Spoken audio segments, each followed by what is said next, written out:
പനമറ്റം ദേശീയ വായനശാലയിൽ വി ബാലചന്ദ്രൻ അനുസ്മരണാചരണം വിവിധ പുരസ്കാരങ്ങൾ വിതരണം ചെയ്തു. പനമറ്റം ദേശീയ വായനശാലയിൽ വി ബാലചന്ദ്രൻ അനുസ്മരണാചരണത്തിന്റെ ഭാഗമായി വിവിധ പുരസ്കാരങ്ങൾ വിതരണം ചെയ്തു. കവിയും പ്രഭാഷകനും ഗ്രന്ഥശാല പ്രവർത്തകനുമായിരുന്ന വി ബാലചന്ദ്രന്റെ സ്മരണാർത്ഥം പനമറ്റം ദേശീയ വായനശാല ഏർപ്പെടുത്തിയിട്ടുള്ള പുരസ്കാരം പുസ്തകരചയിതാവും ഇഫക്റ്റീവ് ടീച്ചർ സംഘടനയുടെ സ്ഥാപകാംഗവും പൊതുപ്രവർത്തകനും ജില്ലാ ലൈബ്രറി കൗൺസിൽ എക്സിക്യൂട്ടീവ് അംഗവുമായ ND ശിവൻ മറ്റക്കരയ്ക്ക് ലഭിച്ചു. കേരളത്തിലെ മികച്ച കോളേജ് മാഗസിന് പനമറ്റം ദേശീയ വായനശാല ഏർപ്പെടുത്തിയിട്ടുള്ള കടമ്മനിട്ട പുരസ്കാരം പൊന്നാനി MES കോളേജിന്റെ മാഗസിനായ ബർക്കാസ് കരസ്ഥമാക്കി. രണ്ടാം സ്ഥാനത്തിനുള്ള വി രമേശ് ചന്ദ്രൻ പുരസ്കാരം കോഴിക്കോട് ഗവൺമെന്റ് ലോ കോളേജിലെ മാഗസിനായ ഛേദവിച്ഛേദങ്ങളുടെ മൂന്നാം പറ്റുകാർ എന്ന മാഗസിനും കരസ്ഥമാക്കി. പനമറ്റം ദേശീയ വായനശാല ഹാളിൽ നടന്ന അനുസ്മരണ സമ്മേളനത്തിൽ ലൈബ്രറി പ്രസിഡന്റ് S രാജീവ് അധ്യക്ഷനായിരുന്നു. ലൈബ്രറി സെക്രട്ടറി K ഷിബു സ്വാഗതവും വൈസ് പ്രസിഡന്റ് MP ബിനുകുമാർ നന്ദിയും പറഞ്ഞു. ഇബ്രഹാം തോമസ് ആശംസകൾ നേർന്നുകൊണ്ട് സംസാരിച്ചു. ഡോക്ടർ സുനിൽ P ഇളയിടം മുഖ്യപ്രഭാഷണം നടത്തി. വി ബാലചന്ദ്രൻ പുരസ്കാര സമർപ്പണം ND ശിവൻ മറ്റക്കരയ്ക്ക് വയലാർ അവാർഡ് ജേതാവ് E സന്തോഷ് കുമാർ നിർവഹിച്ചു. മികച്ച കോളേജ് മാഗസിനുള്ള കടമ്മനിട്ട പുരസ്കാരം MES കോളേജിലെ മാഗസിൻ എഡിറ്റർ മുഹമ്മദ് സഫീർ ജില്ലാ library council president Babu K ജോർജിൽ നിന്നും ഏറ്റുവാങ്ങി. രണ്ടാം സ്ഥാനത്തിനുള്ള വി രമേശ് ചന്ദ്രൻ പുരസ്കാരം കോഴിക്കോട് ലോ കോളേജിലെ മാഗസിൻ എഡിറ്റർ അർപ്പിത സജി ജില്ലാ ലൈബ്രറി കൗൺസിൽ സെക്രട്ടറി B ഹരികൃഷ്ണനിൽ നിന്നും ഏറ്റുവാങ്ങി. മഹാലക്ഷ്മി വി ബാലചന്ദ്രന്റെ കവിത ആലപിച്ചു.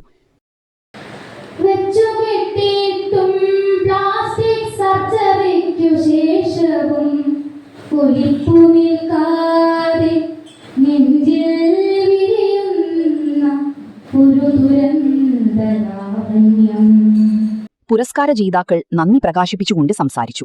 തീർച്ചയായും ഈ ഉത്തരവാദിത്വം ഏറ്റെടുത്തുകൊണ്ട് എൻ്റെ പ്രവർത്തനങ്ങൾ കൂടുതൽ കാര്യക്ഷമമാക്കാൻ ശ്രമിക്കും എന്ന് ഉറപ്പു നൽകിക്കൊണ്ട് മറ്റ് ഗ്രന്ഥശാലകളിലും ഇതുപോലെ ജിൻസിയെയും ഒക്കെ ഉൾക്കൊള്ളാൻ കഴിയുന്ന തരത്തിലേക്ക് നമുക്ക് മാറേണ്ടത്.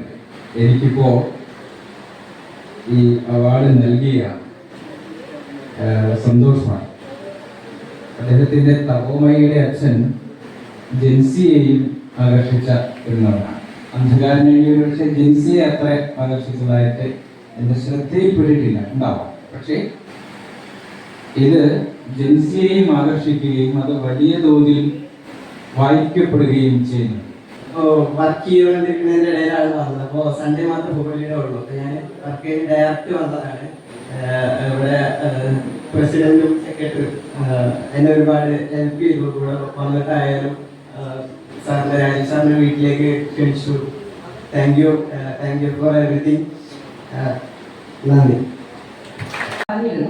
സെൻസർഷിപ്പ് എന്ന് ഉദ്ദേശിക്കുന്നത് കേവലം ആശയങ്ങളുടെ സെൻസർഷിപ്പ് അല്ലെങ്കിൽ ചിന്തകളുടെ സെൻസർഷിപ്പ്, ആവിഷ്കാരത്തിന്റെ സെൻസർഷിപ്പ് എന്നുള്ളതല്ല.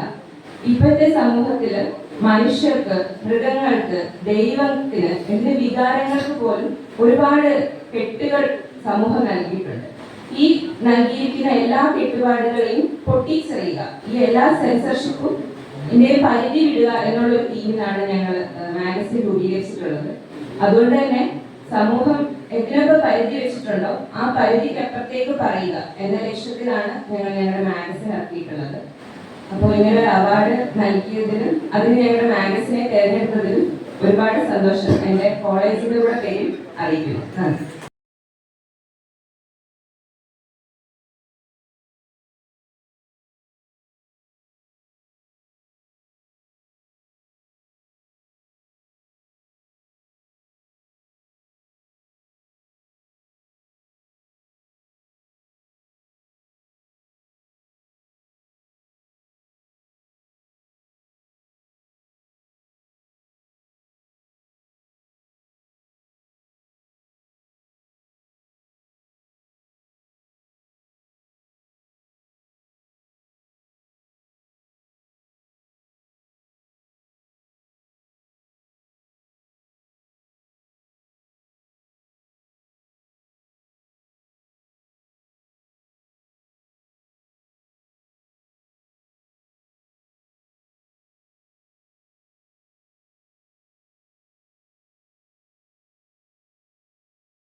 ഇവിടെ അനുസ്മരണ പ്രഭാഷണം നടത്തിയ ഏറ്റവും ആദരണീയനായ doctor Sunil P Devan sir, പ്രിയപ്പെട്ട സന്തോഷ് കുമാർ സാറ്, ബാബുജോ സാറ്, ഹരികൃഷ്ണൻ, അങ്ങനെ അവാർഡ് ജേതാവ് ND Sivan, college magazine award കരസ്ഥമാക്കിയ പ്രിയപ്പെട്ടവരെ, പ്രിയപ്പെട്ട സുഹൃത്തുക്കളെ,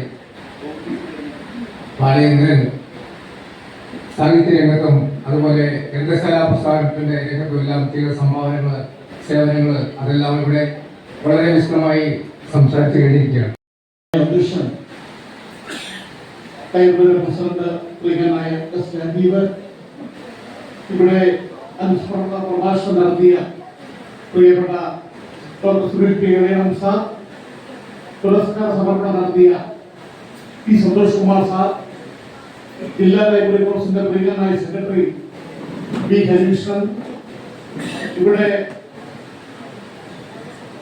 അവാർഡ് കരസ്ഥമാക്കിയ ജില്ലാ ലൈബ്രറി കൗൺസിലിന്റെ പ്രിയനായ executive committee member ND Shivan, magazine award കരസ്ഥമാക്കിയവരെ, സ്നേഹം നിറഞ്ഞ ലൈബ്രറി പ്രവർത്തകരെ, ബാലേന്ദ്രൻ സാറിന്റെ കുടുംബാംഗങ്ങളെ, സ്നേഹം നിറഞ്ഞ നാട്ടുകാരെ, ബാലേന്ദ്രൻ സാറിന്റെ ഓർമ്മകൾ തളർന്നു നിൽക്കുന്ന ഈ അന്തരീക്ഷത്തിൽ ഇനിയും എന്തെങ്കിലും ഒരു പ്രസംഗം ഇവിടെ നടത്തേണ്ട ആവശ്യമില്ല. സുനിൽ പി ദേവൻ സാറ്, ഗാന്ധി ഗുരു ഇന്ത്യ, വളരെ നല്ല നിലയിൽ ഇവിടെ ഒരു പ്രഭാഷണം നടത്തി. അതിനുശേഷം വലിയൊരു പ്രസംഗം നടത്തുന്നത് ശരിയല്ല എന്നാണ് ഞാൻ കരുതുന്നത്. ഞാൻ മേവട സുഭാഷ് ലൈബ്രറിയുടെ പ്രതിനിധിയാണ്. മേവട സുഭാഷ് ലൈബ്രറിയുടെ പ്രതിനിധിയായി പ്രവർത്തിക്കുമ്പോൾ വർഷങ്ങൾക്ക് മുമ്പ് ഈ കോട്ടയം തിരുശേഷിക്കുന്നു എല്ലാം അടുക്കി വച്ചിട്ടും വേണ്ടാത്തവ പുറത്തെറിഞ്ഞിട്ടും മൗനത്തിൻ്റെ പ്രകാശമായി ഒരു സർക്കാർ എത്രമേൽ ശുദ്ധീകരിച്ചിട്ടും അത്രമേൽ നവീകരിച്ചിട്ടും ഒഴിഞ്ഞു പോവാതെ ഒരു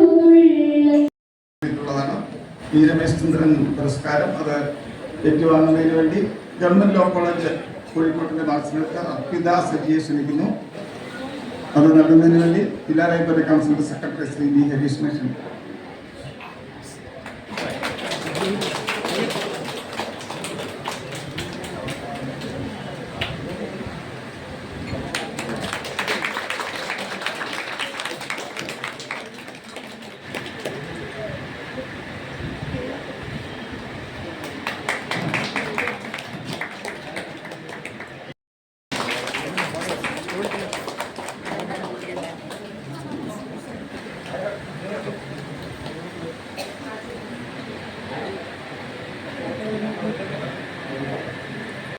മാഗസിന്റെ പുരസ്കാരങ്ങളാണ്. കടന്നിട്ട പുരസ്കാരം നമ്മൾ ഏറ്റവും മികച്ച മാഗസിൻ ഉള്ള ഒന്നാം സമ്മാനം. അത് പൊന്നാനി MS കോളേജിലുള്ള കാസ് എന്ന മാഗസിനാണ് നമ്മൾ കൊടുക്കുന്നത്. നമ്മൾ 14 വർഷമായി ഈ മാഗസിൻ്റെ പുരസ്കാരം ഏർപ്പെടുത്തിയിട്ട് ഇപ്പം കേരളത്തിലെ മുതൽ വടക്ക് വരെ ധാരാളം ക്യാമ്പസുകളിൽ വളരെ മികച്ച നിലവാരമുള്ള മാഗസിനുകൾ പല വർഷങ്ങളിലൂടെ നമുക്ക് ലഭ്യമായി നമ്മുടെ മത്സരത്തിന്. അതിൽ ഇത്തവണയും വളരെ 4-5 മാഗസിനുകൾ നല്ല മത്സരം ഉണ്ടായിരുന്നു. അപ്പോൾ നമ്മുടെ വർക്കാസിനെ തിരഞ്ഞെടുത്ത് വർക്കാസ് പൊന്നാനി MS കോളേജിന്റെ മാഗസിനാണെന്ന് പറഞ്ഞ് പൊന്നാനി കടലിന് അരികിലാണ്. അപ്പോൾ ഈ കടലാണ് അവരുടെ മാഗസിന്റെ ഒരു പശ്ചാത്തലം. വർക്കാസ് എന്നത് വലിയ ഒരു മൂങ്ങിത്താരാൻ തുടങ്ങുമ്പോൾ അത് ഒരു എന്തെങ്കിലും കുഴപ്പങ്ങളുണ്ടാകും രക്ഷപ്പെടാൻ വേണ്ടി കരുതുന്ന ചെറിയ വള്ളങ്ങളാണ് വർക്കാസ്. അപ്പോൾ അതുമായി ബന്ധപ്പെടുത്തി കടലിനെ ബന്ധപ്പെടുത്തി കരയേക്കാൾ വലുതാണ് കടൽ. ആ കടലിനെ എത്ര വിശാലമായ ലോകത്തെ അതിജീവനത്തിനും ഉപജീവനത്തിനും ഒക്കെ ഉപയോഗിക്കുന്ന മനുഷ്യരെ ബന്ധപ്പെടുത്തി പിന്നെ പൊതുവായിട്ടുള്ള അധികം കാര്യങ്ങൾ അതിനകത്ത് ലഹരി മാധ്യമങ്ങൾ AI വരെയൊക്കെയുള്ള എല്ലാ കാര്യങ്ങളും ടച്ച് ചെയ്തുകൊണ്ട് നിർമ്മിച്ചൊരു മാഗസിനാണ്. അപ്പോൾ അതിൻ്റെ ആ ഒരു കൺസെപ്റ്റ് ആ ഒരു മാഗസിനുകൾ ഒരു പതിവ് ചിട്ടകളിൽ നിന്ന് വിട്ട് ഒരു മാഗസിൻ എന്നതിലാണ് അതിനെ അധികം ശ്രദ്ധിക്കുന്നത്. അപ്പം അവരത് നന്നായിട്ടത് പ്രസന്റ് ചെയ്തു, ആ ടീമിനെ നന്നായിട്ട് പ്രസന്റ് ചെയ്യുന്ന വളരെ മനോഹരമായ ചിത്രങ്ങളും അതുപോലെ അതിൻ്റെ ലേഔട്ട് ചെയ്യുന്ന കാര്യങ്ങൾ അതിനൊക്കെ എല്ലാവരും പുറത്തുനിന്നുള്ള സഹായം തരുന്നുണ്ടെന്ന് അറിയാമെങ്കിലും കണ്ടന്റ് എല്ലാം വളരെ നന്നായി. ആകർഷകമായ ഒരു സംഭവം അതിന്റെ ഫോൺ, നിങ്ങളത് ഉപയോഗിച്ചിരിക്കുന്ന ഫോൺ ഒരു പെർഫെക്റ്റ് ഡിസൈൻ ചെയ്തതാണ്. അത് ഉപയോഗിച്ച് നിങ്ങളും ഇവിടെ ആദ്യം ഇതിന് സമ്മാനം തരുന്നവർ ഞങ്ങളും അറിഞ്ഞില്ല. അത് അദ്ദേഹം പറയുമ്പോഴാണ് നമ്മുടെ രാഹുൽ രാധാകൃഷ്ണൻ അദ്ദേഹം ഒരു കോമ്പറ്റീഷന്റെ ഭാഗമായി ലേഖ എന്നൊരു ഫോൺ ഡിസൈൻ ചെയ്തു, അതിലൊന്നും സമ്മാനം വാങ്ങി. ആ ഫോണിലാണ് നിങ്ങൾ ഉപയോഗിച്ചിരിക്കുന്നത്. അപ്പൊ അതിന് പ്രത്യേകം അഭിനന്ദനം. ഇവിടെ നിങ്ങളെ ഇത് നന്നായിട്ട് ഹോംവർക്ക് ചെയ്തിട്ടുണ്ട്. ആ മാഗസിൻ കണ്ടു കഴിയുമ്പോൾ നമുക്കറിയാം. അപ്പൊ ആ സ്ഥിരം പാറ്റേണുകളെ വിട്ടു, പിന്നെ ഈ വലിയ പുതുമയുള്ള കാര്യങ്ങൾ അതിനകത്ത് ഉൾപ്പെടുത്തി, അങ്ങനെയെല്ലാം വളരെ വ്യത്യസ്തമായൊരു മാഗസിൻ ചിട്ടപ്പെടുത്തിയെടുത്തൊരു പ്രത്യേക അഭിനന്ദനം. രണ്ടാം സ്ഥാനം ഗവൺമെന്റ് ലോ കോളേജിന്റെ മാഗസിനാണ്. ക്ഷേത്രവിച്ഛേദങ്ങളുടെ 3ാം പട്ടികയാണ്. അവര് ആ മാഗസിന് ഒരു സെൻസർഷിപ്പ് എന്നുള്ളതാണ് അവരുടെ ഒരു തീമായിട്ട് കൊണ്ടുവന്നത്. കാണാതിരിക്കാനും മറച്ചതും പറയാതിരിക്കാനും നാവർത്തതും വായിക്കാതിരിക്കാനും കത്തിച്ചതുമായ എല്ലാം ഉള്ളിലടക്കിയിരിക്കുന്നതാണ് മാഗസിനെ പറ്റി പറഞ്ഞിരിക്കുന്നത്. അതിൽ കണ്ടന്റ് വൈസ് ഒരു പക്ഷേ പ്രകാശനേക്കാൾ മുന്നിലാണ് എന്ന് പറയേണ്ടി വരും. കാരണം അവിടെ നാനാവിധമായ പ്രശ്നങ്ങൾ എല്ലാം ഒരു വിദ്യാർത്ഥി സമൂഹം, അവരുടെ പൊതുസമൂഹം ബാധിക്കുന്ന വിവിധങ്ങളായ വിഷയങ്ങളെല്ലാം കൊണ്ടുവന്നിട്ടുണ്ട്. കഥകളും നല്ല നിലവാരം പുലർത്തുന്ന ഒരു മാഗസിനാണ് ക്ഷേത്രവിച്ഛേദങ്ങളുടെ 3ാം പട്ടിക. അപ്പോൾ ഈ 2 മാഗസിൻ ഒരു മത്സരമാണ്. അതിന്റെ തെരഞ്ഞെടുപ്പിൽ ടോട്ടലി വരുന്ന ഒരു വ്യത്യാസം ആണ് 1ാം സ്ഥാനത്തും പിന്നെ 2ാം സ്ഥാനം பார்ക്കുന്നത്. പിന്നെ ഗവൺമെന്റ് വിക്ടോറിയ കോളേജിന്റെ മാഗസിൻ ഉണ്ടായിരുന്നു. പാലക്കാട് കോട്ടയം മെഡിക്കൽ കോളേജിന്റെ പല സമ്മാനങ്ങളിൽ മാഗസിൻ ഉണ്ടായിരുന്നു. ഫറൂഖ് കോളേജ് കാലിക്കറ്റ് മാഗസിൻ ഉണ്ടായിരുന്നു. അങ്ങനെ കാലിക്കറ്റ് യൂണിവേഴ്സിറ്റി ക്യാമ്പസിന്റെ മാഗസിൻ ഉണ്ടായിരുന്നു. ഇതെല്ലാം വളരെ മികച്ച നിലവാരം പുലർത്തിയെങ്കിലും നമ്മൾ ഈ മത്സരത്തിൽ ഭാരവാഹികളുടെ മാഗസിനുകൾ അവതരിപ്പിക്കാറുണ്ടായിരുന്നു. അതിൽ 1ാം സമ്മാനത്തിൽ മാഗസിന്റെ പുരസ്കാരം ഗവൺമെന്റിന് എന്റെ എഡിറ്റർ മുഹമ്മദ് സഫീറിനെ ക്ഷണിക്കും. അത് നൽകുന്നതിന് വേണ്ടി ജില്ലാ ലൈബ്രറി കൗൺസിൽ പ്രസിഡന്റ് ക്ഷണിക്കും.